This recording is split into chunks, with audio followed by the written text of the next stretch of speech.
Hey you guys, it's Peter, and welcome to my channel, Peterisms, where I tell stories of my life and just little things that I have learned as I have grown into the person that I am today. And sometimes, often, I read meditations. And so today I brought with me the tried and true favorites, the two Melody Beatty books, The Language of Letting Go and The Journey to the Heart. And today I'm going to see if maybe I'll read a meditation from both of them today. Usually I say I'm going to do two meditations and then I end up only doing one. So maybe I will read both meditations for February 10th, which is today, from both of the books. Okay, let's get into these. I won't even look at the previous days. No, watch, I say that, and I'll get into today's meditation. I'll be like, oh, I don't love this one.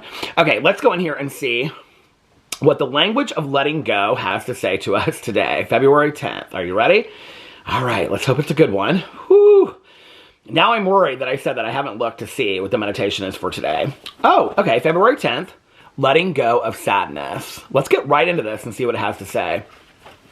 This weekend, it was letting go in love and letting go of guilt. So obviously, February is the month of letting go, that's a good goal for February, don't you think? Letting go. Letting go of sadness, February 10th. A block to joy and love can be unresolved sadness from the past. In the past, we told ourselves many things to deny the pain. It doesn't hurt that much. Maybe if I just wait, things will change. It's no big deal, I can get through this. Maybe if I try to change the other person, I won't have to change myself. We denied that it hurt because we didn't want to feel the pain. Unfinished business doesn't go away.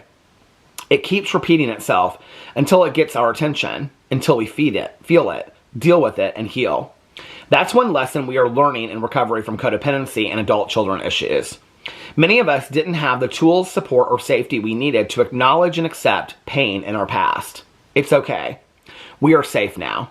Slowly, carefully, we can begin to open ourselves up to our feelings. We can begin the process of feeling what we have denied so long. Not to blame, not to shame, but to heal ourselves in preparation for a better life.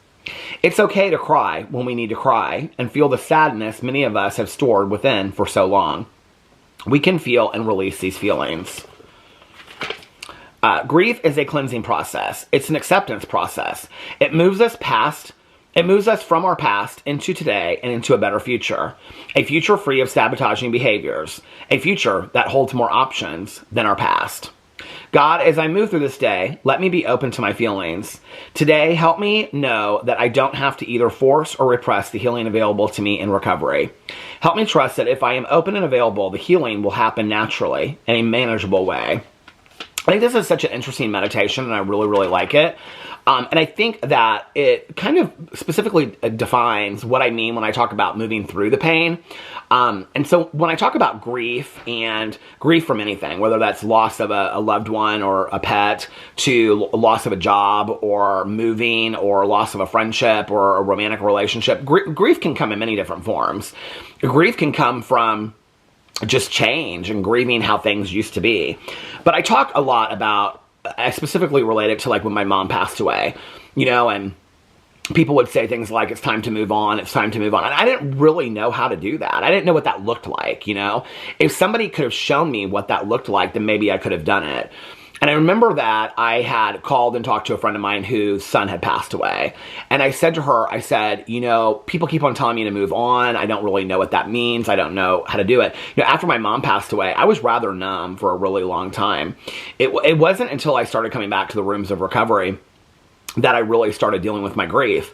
But I remember calling her and I said to her, people keep on telling me it's time to move on, it's time to move on. And she said, no, we don't really ever move on, We move through the pain, we feel the pain, but we will forever, carry the memories of the loss of the people that we had with us. We'll forever carry those memories. They'll always be a part of us. So no, you move through the pain. And I think that I'm a very visual person. I look at like the pain as being kind of like this tunnel, right? And so we're standing on one side of the pain, and the pain is what we have to move through to get to the other side. And so if you kind of look at it as like a drainage ditch, so to speak, with like a big, drain in it, that on one side, we know we want to get to the other side of like, this like crossway or whatever, and we don't really know how to get there. And we have to like crawl through this tunnel, but the tunnel is so painful to crawl through, right? And we're going to have all these emotions. We're going to feel all these feelings. But once we get to the other side, it's like we've made it. We've made it to the other side. And I think that that's what moving through the pain looks like. I really like in here where she says, because it kind of specifically defines this, unfinished business doesn't go away. It keeps repeating itself until it gets our attention, until we feel it, deal with it, and heal. That's one lesson we are learning in recovery from codependency and adult children issues. So all of these issues that make us sad in our life, things that happen to us when we were children, things that happen to us in past relationships, they don't just go away, you know? They don't just one day just like disappear, you know? We have to like actually feel the feelings. And so she's not saying don't feel sadness. She's actually saying step into the sadness. Step into the sadness and allow yourself to feel it. But then ask yourself, what am I going to do with this? Do I want to stay stuck in this feeling of sadness for the next 20 years? I don't know about you, but I don't. I want to remember people. It's okay for me, like every once in a while, you know, something yesterday reminded me of my mom, and it was something so foreign that I don't really like. I mean, it was weird that I thought about it because it wasn't something about her that I typically think of. I can't remember. It was when I was sitting at the computer and something just, maybe it was just a smell or something. I don't even know. But, you know, for a second, it kind of made me a little bit sad. And then I allow myself to feel it, you know, and then I kind of move through it. And in the early days of losing my mom, it was a lot harder. I can remember sitting in it a lot longer and it happening several times a day. You know, people ask me, like, how do you get through grief? I think grief just kind of naturally takes its time. I think that's why, you know, they say there is no time limit on grief. I think grief is so specific to each situation, to what your relationship was like that with that person, if you had unresolved issues with them, you know, how old you were when that person passed or left, or, you know, what your relationship was like with them at the end. I think that has a lot to do with that. And I think, you know, sometimes we don't really know there's nobody leading us on that way of what that looks like. I know when people ask me specifically in my personal life, like, how do you move through grief? I think some things I've learned is, like she says in here, just to allow myself to feel the feelings. That has been one thing that's been really, really important for me, is to really allow myself to, like, if I'm feeling sad, to sit in it and be sad. The early days on, I can remember I would like listen to sad music. I would watch sad movies. I have this like DVD that had all these pictures of my mom that we played at the funeral. And I can remember, like, I would watch that, and it had some sad music to it that I didn't even know what the song was. You know, we made CDs of like our favorite music, but I would listen to those sometimes too, you know, but just sit in it and just allow myself to feel sad. Flash forward, I mean, it's been a lot of years now. We're coming up on 17 years. It's been a lot of years. But, you know, I mean, I've had other losses in my life. My aunt, my uncle, friends of mine, pets. And I think that, you know, at first, like when Boo Radley passed away in October, at the end of October, I couldn't look at pictures. I couldn't look at videos. And then as time went on, I was able to do that. And now I'm at a point where, yeah, it still makes me sad. I'm still super sad about losing Boo. But I feel like allowing myself to look at the pictures and the videos, because now I feel okay to do that, and allowing myself to feel sad and allowing myself to really feel the feelings of loss is part of me moving to the other side, you know? And I think that's all of it, is letting go of sadness is also letting yourself feel the sadness. I think we don't talk about that a lot. I think we don't talk about, people just, it's one of the reasons why, and I throw it out from time to time because I think it's just a phrase that we all say. It's why I really do not like the phrase move on, because I just don't think that it's a defining term. I don't think it really means anything. When I heard the difference between moving on and moving through, like, it made so much difference to me, you know? It made so much difference because moving through is like, you feel all of it. Moving on is like, you jump over that part. You jump over the feelings. You don't allow yourself to feel the feelings, and you just move over that part. Well, I think it's an important part of not just grieving, but that relationship. If you think about grieving not as like an end stage, right?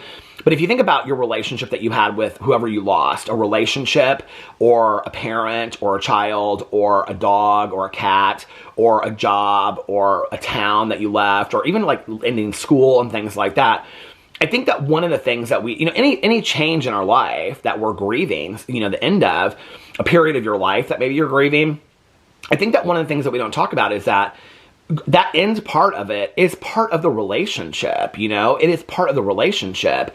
So I think we need to honor that. And I don't want to stay stuck in that forever. I don't want 20 years from now for me to be like, oh my God, I miss my mom every day. And I don't think, like, I think there was a long time during the early stages of grief that I felt like it was betrayal to not feel like that. Like, if I didn't cry over my mom or I didn't feel sad about my mom, then I think to some degree it made me feel like then what, I think it was a reflection of what I thought other people might think or whatever, that people would think that, like, well, maybe I didn't care about my mom enough, or if she was up there looking down, she'd think I didn't care about her enough, if that makes sense. I know it's irrational, but I think that's what I thought at the time, you know? And then what I realized over time was that my mom, she wouldn't have wanted me to stay stuck. You know, my dad said that to me at one point. She wouldn't have wanted me to be sad for the next 30 years of my life. She would have wanted me to live a life, you know?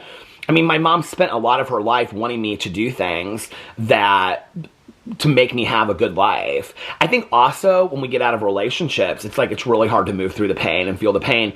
And I think that's why a lot of times, like, we want to get vindictive. We want to get angry, and I'll tell some truths on this person or whatever, but it doesn't really do anything. It doesn't settle the score. It doesn't really do anything. Moving through the pain is saying, I'm really hurt. Like, I thought I was going to be with this person for a really long time. I thought this might be my forever person. I'm really hurt. I'm really hurt of how the circumstances ended. I feel slighted. I feel like maybe I'm not, and I think a lot of it is a reflection of ourselves, right? That they're affirming what we already feel about ourselves. If they left me, then maybe I'm not good enough to keep. I think we think a lot of those things. I know I have felt those things when I've gone through breakups in the past, right? And you have to really think about it, even no matter what that person thinks, if they say, piss off, I don't ever want to see you again, okay? Even then, they wouldn't want you, out of deference to them, to stay stuck in the misery and the grief of that loss for the rest of your life, you know? Unless they're a really, truly evil person that would say, yeah, I want you to be miserable for the rest of your life. I don't think anybody would want us to stay stuck in that. And I think, you know, when it comes down to it, we have to realize that we're only here for a certain amount of days. How do you want to spend those days?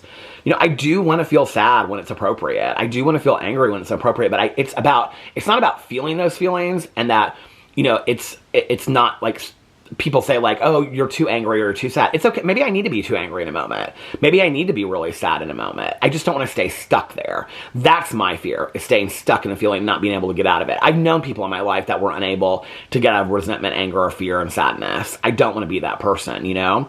I think the other thing that this saying that I learned years ago, and I think it really just took on meaning the last couple years, is that feelings are not facts. And what that means is that facts don't change, but my feelings can. How I feel. Have you ever broken up with somebody and then, like, in that moment you thought, like, I will never get over this, and then 5 years later you look back on it and you go, I can't believe I never thought I was going to get over it? Or changing of a job or moving to a new city, and it's like you get in this new city, you know, and it's like, oh my God, like, I never thought I'd like it here, and now I love it here. You know, it's like that kind of, feelings change. Do not make life decisions based on feelings that could change, you know, and feelings are not facts, but you also have a right to feel your feelings. I think that's something else that people said to me in recovery that was really, really helpful, is you have a right to your feelings. I do have a right to my feelings. I don't need to make excuses for it. If I'm sad, I'm sad. If I'm angry, I'm angry. I don't have to explain to anybody else why I feel the way I feel, and neither do you. But I think the question to ask yourself is, do you want to stay stuck in that feeling? I don't, because I'm the one that's missing out, right? This was a great, great meditation. I think that letting go of sadness so that we're not stuck in it is about moving through the pain. And when I talk about that therapeutically, it's about feeling all the feelings. It's about really taking a look. You know, people ask me a lot about, like, you know, inventory and journaling. I mean, inventory is just kind of like, I mean, there's a very specific way that we do it in recovery. But if you just journal, like, what are my feelings I'm feeling about this? You know, and you look at all your feelings. I mean, that's one way to start moving through the tunnel, is to ask myself, why do I feel this way? Like, these feelings are so strong, you know? All right, let's read the meditation from Journey to the Heart. That one from The Language of Letting Go. You guys do you understand why that's my favorite meditation book now? Okay, turn right to it. February 10th. Ooh, this will be a good one. Free yourself from manipulation. Learn to recognize passive-aggressive hits. I think I've learned that quite a bit. Learn to recognize when other people have hidden agendas, when they are trying to control or manipulate you. When we're being controlled, we may feel guilty, obligated, indebted. In our muddled state, we agree to another's wishes, but we're not sure why. Then we wander around feeling uncertain, unbalanced, confused. The lesson still isn't about them. The lesson is about how we respond. True. If their behavior, their energy is affecting us that strongly, it's because something in us needs to be healed. A part of us isn't clear, is still mucked up by something old and outgrown, such as guilt or fear. Once we heal ourselves, we will know how to deal with their energy, how to handle their passive-aggressive behavior and their attempts to control us. Then we can thank them for helping trigger our healing process, for helping us grow. Everything that happens along the way is part of the journey. Everything can be incorporated into our healing process. All roads lead to growth.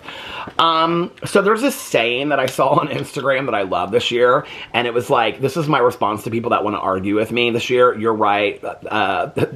You're right, now goodbye.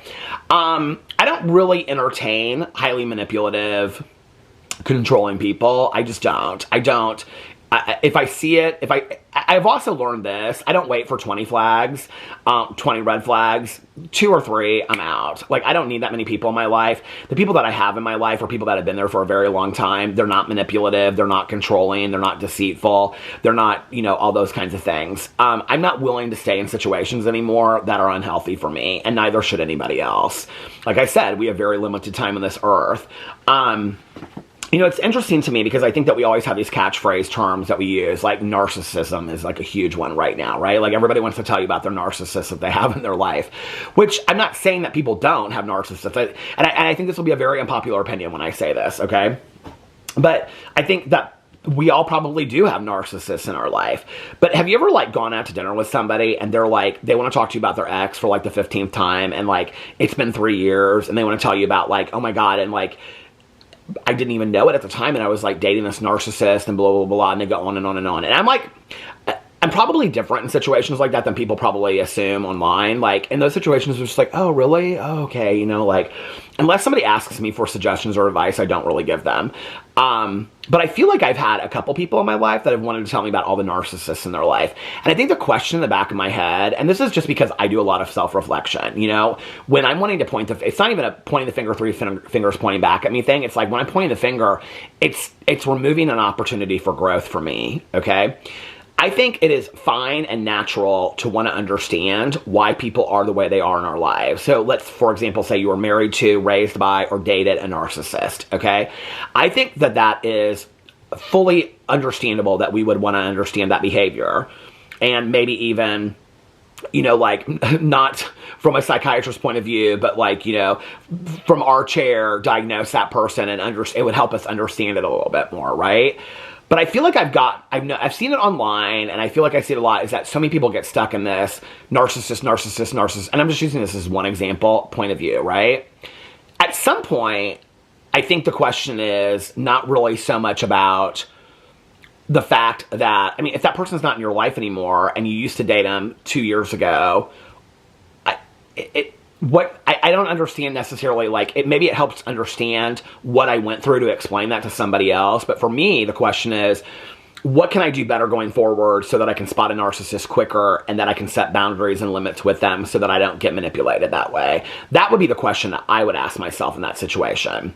Because I don't want to be sitting here 5 years from now and being like, like I dated this narcissist and then I ended up dating another narcissist and dating another narcissist. And it's like, okay, well, then at some point I have to look at it and go, why didn't I see the red flags, I don't know. For me, I've had my fair share of really great relationships, romantic ones, and really horrible romantic relationships. And when I look at the ones that, like, and most of the horrible ones were when I was using, and I look at those, I even learned something from those. Did I date a narcissist or two? I don't know, maybe I did. You know what I mean? I haven't really thought that deeply about it. Did I date some people that didn't treat me very well and were abusive and shitty? Absolutely, 100%. Do I have a need to continue to talk about these people every single day because I don't know it? It's very much to me like, if you knew what I went through, you drink too kind of attitude in recovery. It's like everything that I look at in my life today is, what can I learn from this? How can I benefit from this? It's not just about telling on somebody else. We all have a need to tell on somebody else. If you knew what this person did to me, if you knew the truth behind the scenes, what? You'd feel sorry for me? Okay, how far is that going to get me? I would rather, if I'm going to look at somebody, okay, and look at why this person was a narcissist, the question I would turn on myself is, what signs do you need to see going forward so that you don't repeat dating a narcissist in the future because that was so painful to you before, you know?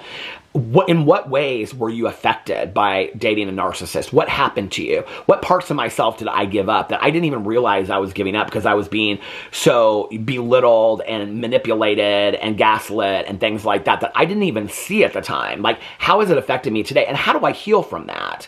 I don't want to stay constantly finger pointing people that aren't even in my life anymore. I want to work on fixing myself. Because the more I fix myself, the better I feel about the world and myself and the better relationships I have. I don't know, I just don't think that it does a whole lot of good to constantly, you know, be like reliving everything that happened to me. There was something else from this that I wanted to say as well. I don't think it does me any good to... Did I read the wrong meditation for today? No. I don't think it does me very well to constantly be wanting to tell on everybody in my life. You know, I don't know that it like really helps me much. I think in the moment that I'm going through it, oh yeah, you like, listen, I'm going to be talking, right? But a year or two down the road, if I'm still talking about it, I'm not healing.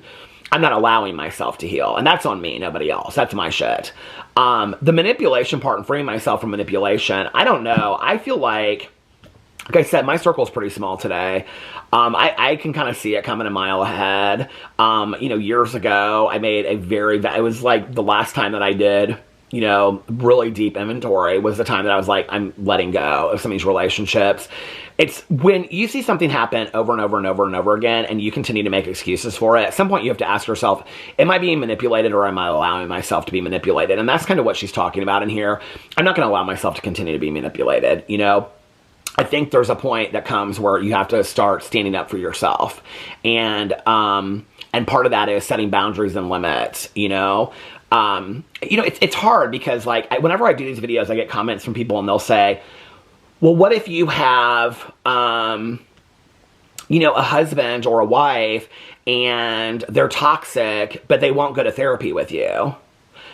Ask me that question 25 years ago, I would have been, I don't know what I would have said. And, you know, I'm not going to give anybody advice, but what I will tell you what I would do with that today is if I had a husband that was toxic and I had asked him to go to therapy and he wasn't willing to do it, I would need to get my, you know, things in order because this would not be probably the relationship that I was going to stay in. Fortunately, that's not the case for me, right? You know, people will say to me, well, what do you do when you have family members that are manipulative and toxic? Just because they're family members doesn't mean that you have an obligation to go around them. You know, and people will be like, oh, well, it's when I got sober, my mother was single, she was alone, she was drinking heavily. And people in my life, my counselor mostly said to me, you cannot be around people that continue to drink. And I had to call my mom and tell her that. And she was very upset about it. I didn't see my mom for like the first month, 6 months sober, here and there, but not much. The first time I really saw her was at my cousin's wedding, and my mom she got sober 2 weeks before. You know, she was toxic to my sobriety. I had to set a boundary. You know, just because you have a parent that you're obligated to do this for and stuff doesn't mean that you can't set limits and boundaries. You have every right to walk right out of the house and say, I'm not going to tolerate this. I do not deserve to be treated this way. You know, just because somebody is a blood relative to you doesn't mean that you can't set limits and boundaries. And people will be like, well, I know, but I'm their caregiver and things like that. Then maybe it's time to start looking for other caregivers because maybe that's not a place that you can be. I can't even imagine being in that position, and I feel for people that are in that position, you know, where they're like, well, I'm their main caregiver and they treat me like shit, blah, blah, blah, blah, whatever. I'll tell you where I'm at today. I don't know what advice to give anybody. And like I said, I'm not going to. But like if I were in that position today, and thank God I'm not, I mean, I feel like I have great relationships with all my family, but if I was in that position today where I was the main caregiver of a family member that didn't appreciate me and didn't take care of me, what I would say to them is, I am really, really sorry that this is the condition of our relationship, but this is not healthy for me, and honestly, it's probably not healthy for you either, so we're going to figure out something else. And if finances were an issue, I'd say, I really don't know what that's going to look like for you, so we're going to get a caseworker, and I don't really know what that's going to... You can't treat me the way that I deserve to be treated, so I don't know what that's going to look like for you. But that's not my responsibility. I am not responsible for other people's lives or their actions today. I'm not. Nobody's responsible for my sobriety. Nobody's responsible for my health. Nobody's responsible for me. And I'm not responsible for anybody else's happiness either.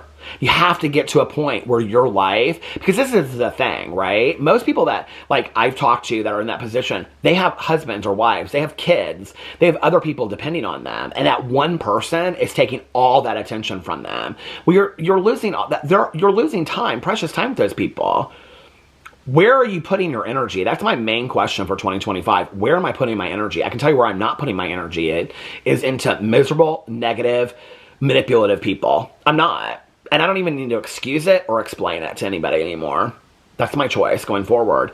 And I want the best for myself. And I want the best for you guys too. And I don't know what those choices look like for you. But if you're in a position like that where you're with somebody that you have manipulative people in your life, start asking yourself, how do I set boundaries for this? And the one thing I would recommend is if you're in serious situations like that, please, please, please seek out some professional help and talk to somebody that can, kind of like guide you on that journey of how to start setting healthy boundaries and limits.